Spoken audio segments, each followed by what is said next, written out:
there's fundamental differences here, and I'm not going to be able to merge them. So I felt like I hit a crossroads where I needed to make a decision. Am I a Buddhist or am I a Christian? I need to pick one. My name is Sebastian Perez. Although both of my parents were Catholic, both of my parents at an early age stopped practicing Catholicism. And so by the time they had myself and my two older brothers, they were no longer going to church, so wasn't raised with any particular religion in the home, or understanding of God or anything like that. So as I started getting older, I started asking these questions of what it is I believe and what is God or who is God. As I'm asking myself these questions, I'm also starting to deal with a lot of anxiety. I started experiencing or becoming aware of my anxiety in like the 8th grade. That carried its way into high school. And so as I'm getting older and it's getting heavier, it's starting to become more depressive. And I'm starting to really examine myself in that question of what is God or who is God or what religion is true. I'm starting to become a more serious question for me. My mother started to become concerned about me. She could see that I was not myself, or that I was very quiet, wasn't talking as much as I used to. And so she started taking me to some psychologists, trying to figure out what was going on. They put me on various medications. They tried a few different things, but I felt so unwell that I could care less about my future or what I was going to do. I just wanted to feel normal. I wanted to feel healthy. I wanted to feel happy. So in the meantime, I became very just apathetic, stopped going to my classes, stopped doing the work, stopped participating in school.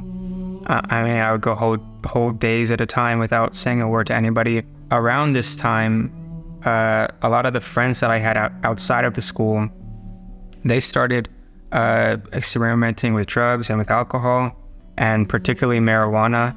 I resisted trying that for a while. I was nervous about it, and I didn't know what it would be like, but eventually I did try it.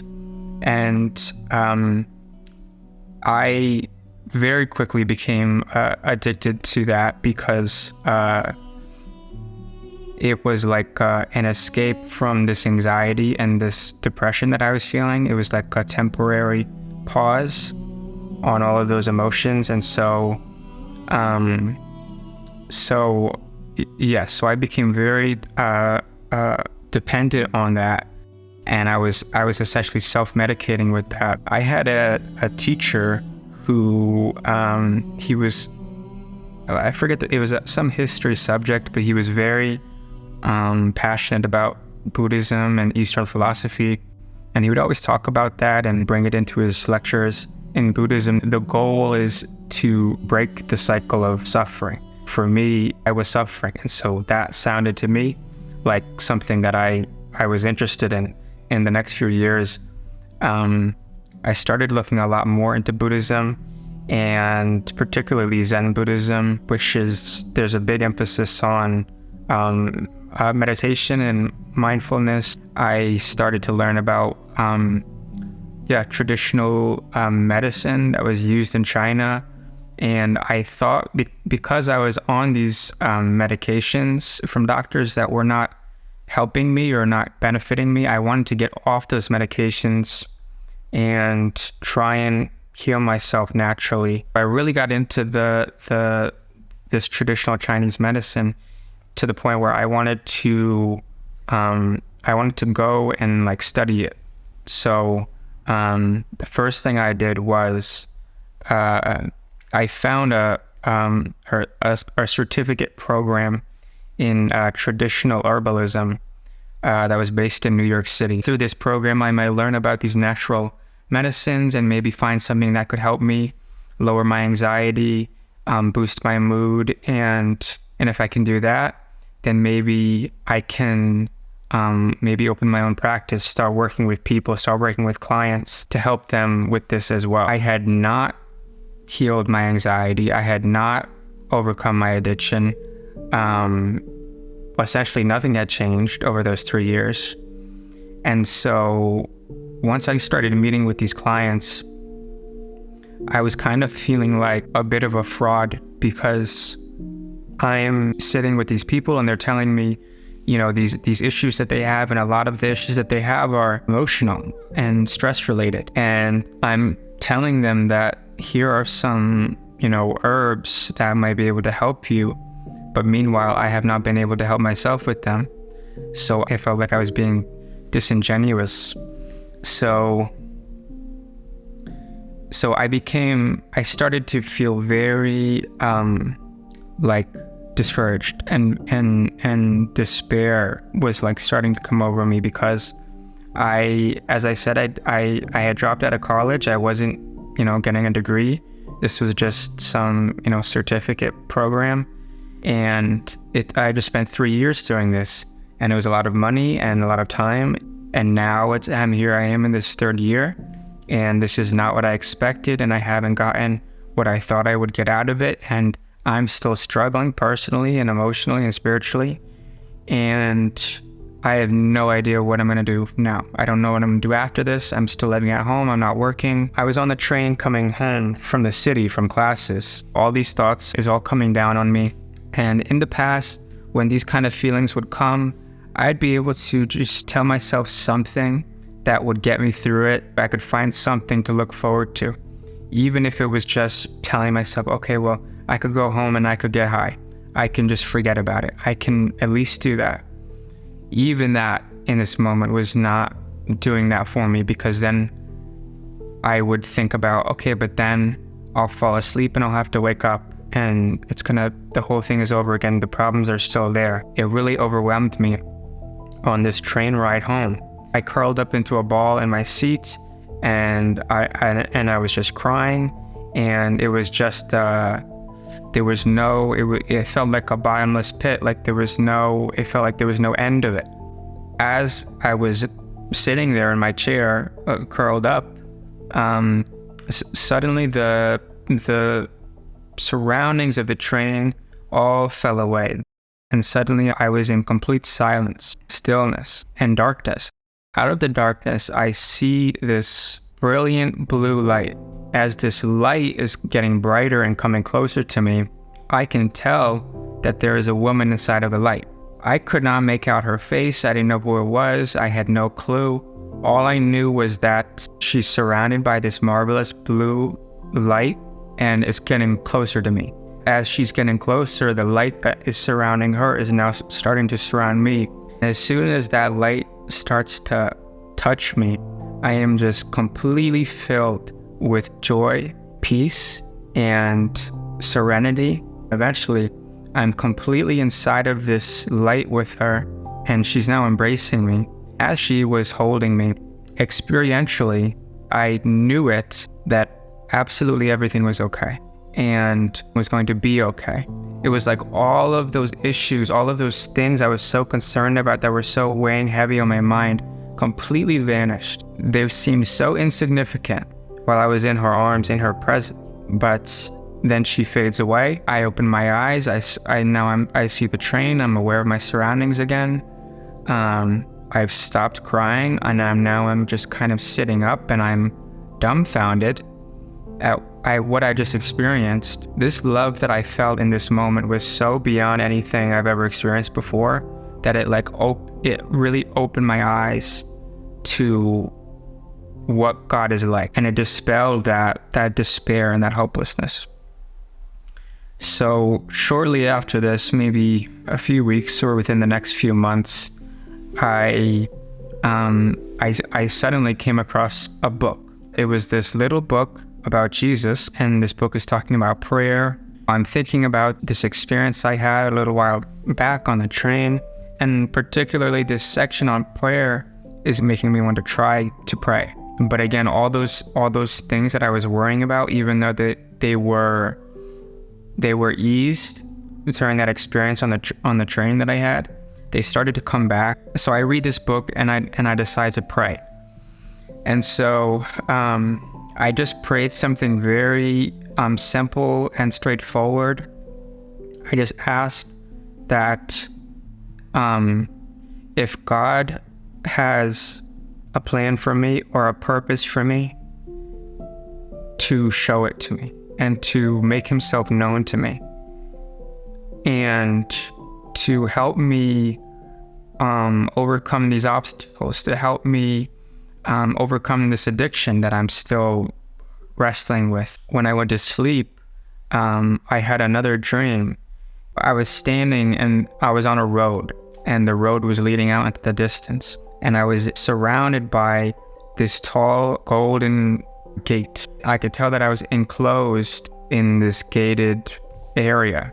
All the way in the distance, seemingly in the center of this area, is just a beautiful city. I see myself walking towards that city. But when I turn around, on the opposite side of that fence, I see all of the friends that I would get high with all the time. They're all there as if they're waiting for me to come and join them like I normally would. They're calling my name, and so I start walking towards them. And as I'm just about to walk back towards those friends calling my name, I hear another voice. It was not a voice I've ever heard before, and it completely shook me to my core. All it said was, stop turning back, continue towards this city and stop going back. So I turn, I see the city, and I just start walking towards it. I don't look back and I keep on going. When I woke up from this dream, I just knew it. There's no other way to say it, but I knew that this voice was God, and that God was calling me specifically. This time, I asked for help. I prayed and I asked for help. And so this time, God was going to really give me the assistance that I needed to do what I wanted to do, but wasn't strong enough to do on my own. So essentially overnight, I stopped getting high. I stopped seeing my friends. These two dreams really were like nothing I've ever experienced before. And so if this is really God, and if this is what if God is actually calling me specifically to come and get to know him, that is the most amazing thing that I could ever discover. And nothing is worth losing that. So even though my literature was becoming more Christian and I was trying to learn about Jesus more, I was still studying Buddhism and still practicing that as well. And I was trying my best to merge the two disciplines. In the beginning of 2018, I had a trip planned to go to China. When the time finally came to go to China, I had finally bought a Bible. I hadn't done that yet. And so I bought a Bible, and I decided I'm going to start reading it while I'm over there. But so when I get to China, what they're teaching us is Buddhism, Taoism, and Confucianism, these traditional Chinese philosophies. They would say things like people who cling to that grasping of something we cannot actually know is a hindrance to enlightenment. Even a desire to know who God is something, according to Buddhism, that could cause suffering. Because if I can't know it 100% perfectly, then there could be a doubt. There could be something that will cause some sort of suffering. These teachings are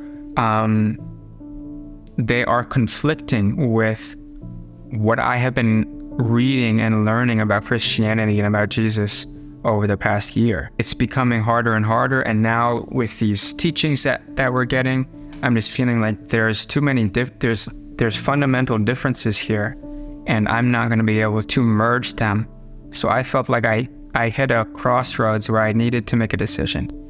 Am I a Buddhist or am I a Christian? I need to pick one. And as I was praying, I felt within me like I heard the words 2 months. I felt God was pointing me to the future, to 2 months from today. So I go to my phone and I flip to 2 months and I mark the day. So I said, okay, I have this date on my calendar. I'm going to put it outside of my mind, and I'm just trying my best to be present and to continue to pray and to just try to be open to, I know that I'm here for a reason. I don't know what it is yet, but maybe it'll happen on that day. Eventually that day comes. Now, when that day comes, I am like, now I'm expecting something. If nothing happens today, if I don't have some big like revelation, then that's going to confuse me even more. And I'm going to be even worse than I was 2 months ago.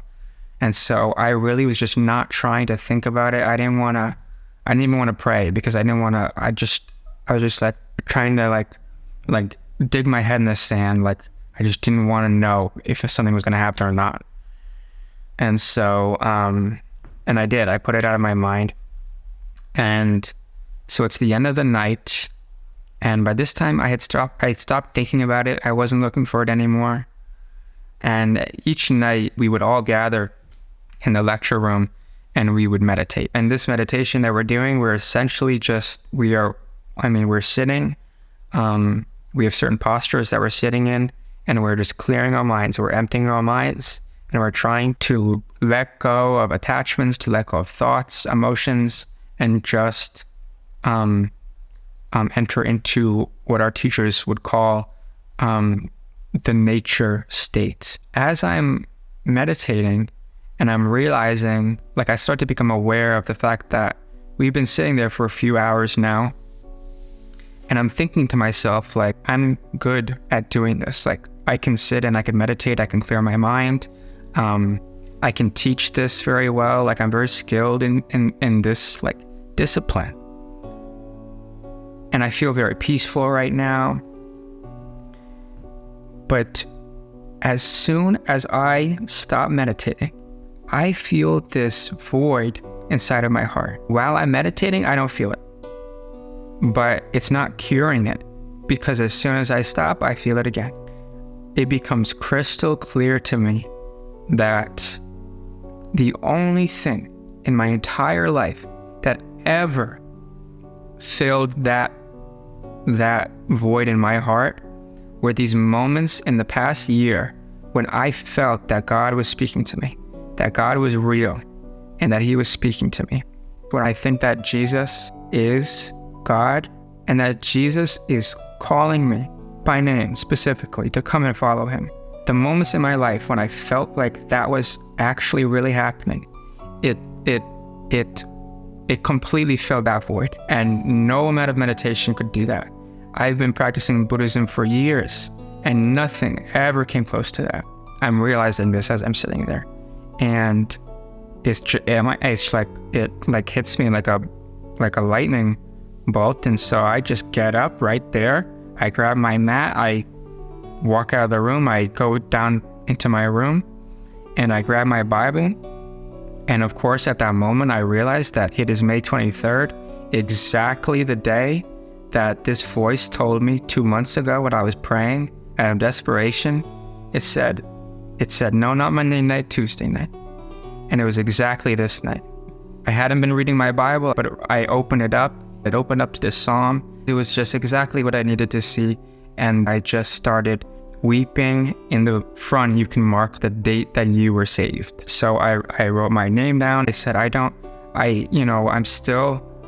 know what this is going to mean. I don't know what it means to be Christian. I don't even go to church, but I'm going to trust you, and I believe that you are calling me to follow Jesus, and I'm just going to say yes. And whatever you want me to do, as long as you let it known to me, I will try my best to do it. And I signed my name, and I was just overcome with this peace. I come home, and my family and my friends are kind of surprised. I'm saying I'm a Christian and I want to go to church and all these things. I didn't know the difference between a Protestant church, a Catholic church. I just thought they were different styles of Christianity. But I knew that, okay, if I'm a Christian, I got to start going to a church. So let me try and find one. And it just so happened it was Protestant, and I started going to a Protestant church. As I was praying, I was feeling that God was calling me to go back to college, but to study theology. I had heard about this school, the Moody Bible Institute in Chicago. It's a non-denominational evangelical college. I went there. I was starting to learn a bit more about the church in general. And I was having some questions about why there were so many different denominations. Like, we're all reading the same Bible. Why are there all these different churches? And it was really confusing me and kind of bothering me. Like, I felt like I needed to figure this out. I started church hopping, as it were, every Sunday. But it just so happens the cathedral of the Diocese of Chicago was like 2 blocks from the school. The services that I was going to in Protestant churches, they were more charismatic, more upbeat, high energy worship bands. When I went to the Mass, it was like a night and day difference. It was quiet when I walk in. No one's talking. There's like this echo going through the church of kneelers dropping. The architecture was absolutely beautiful. I felt like it just forced me to be silent. The priest is giving his homily, and it's like the sun is coming through the window and then shining on them, and the cantors are singing the psalms. And when I realized that they were singing the psalms, I was like, that is like the most beautiful thing I've ever heard.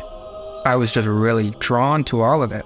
So I would just go to the vigil Mass on Saturday evening and then go to a different Protestant church on Sunday morning. After a few weeks, I exhausted all the Protestant churches in the area, and I just wanted to keep on going to the Mass. On campus, when, on Sundays, people will ask you like, oh, how was church? Where'd you go?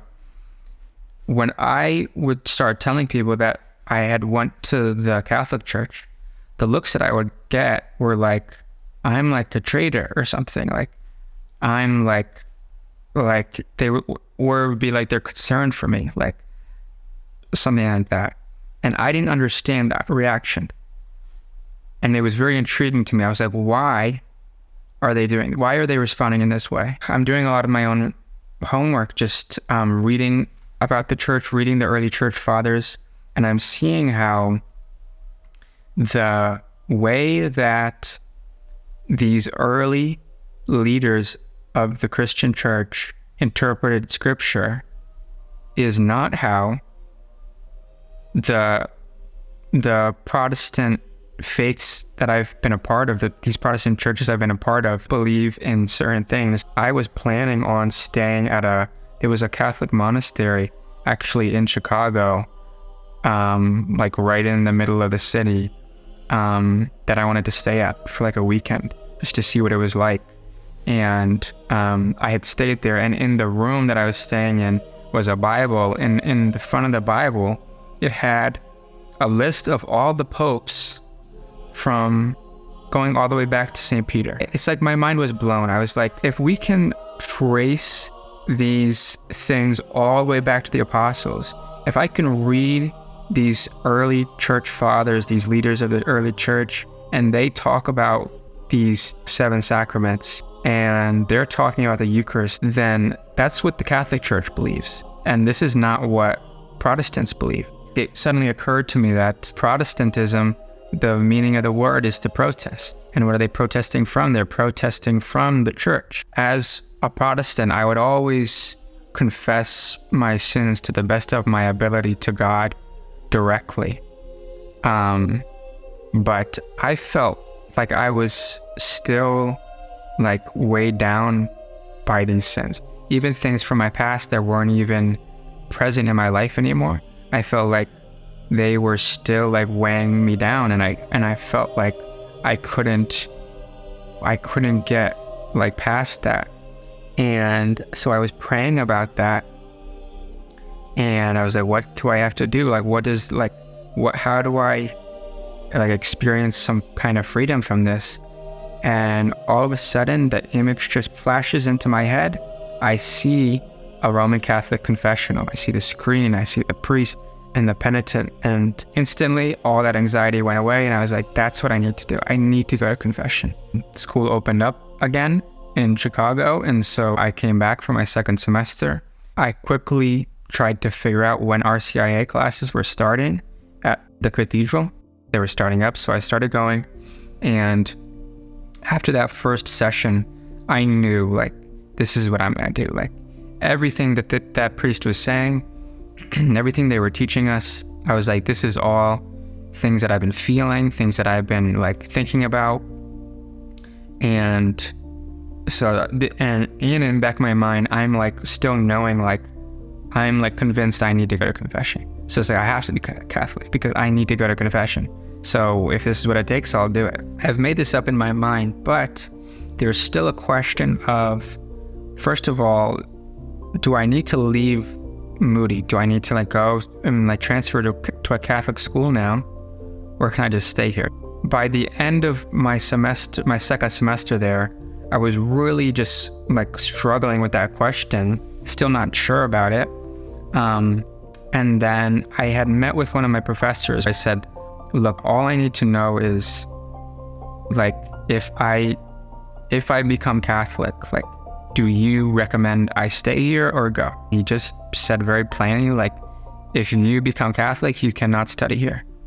And when I heard that, I was like, perfect. That is what I need to hear. As I was preparing for that date for August for my confirmation, I needed to make a confession of my entire life, and not just, a few things that I had in my mind. So I had to go and really think about my whole life up until that point. I know that the extent that I humble myself and expose myself of everything that comes to my mind is the extent that I'm going to receive grace and healing.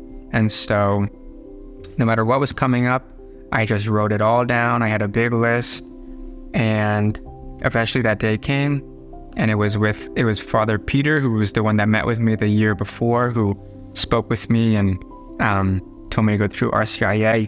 Finally, I'm there on confession, and I'm with Father Peter, and we're not behind a screen. I'm face to face with him, and which was kind of awkward because I kind of knew him, and I was like, this is a little awkward. And I told him that, and I said, look, Father, I'm a little embarrassed. Like, there's a lot of things on here that I'm afraid to say.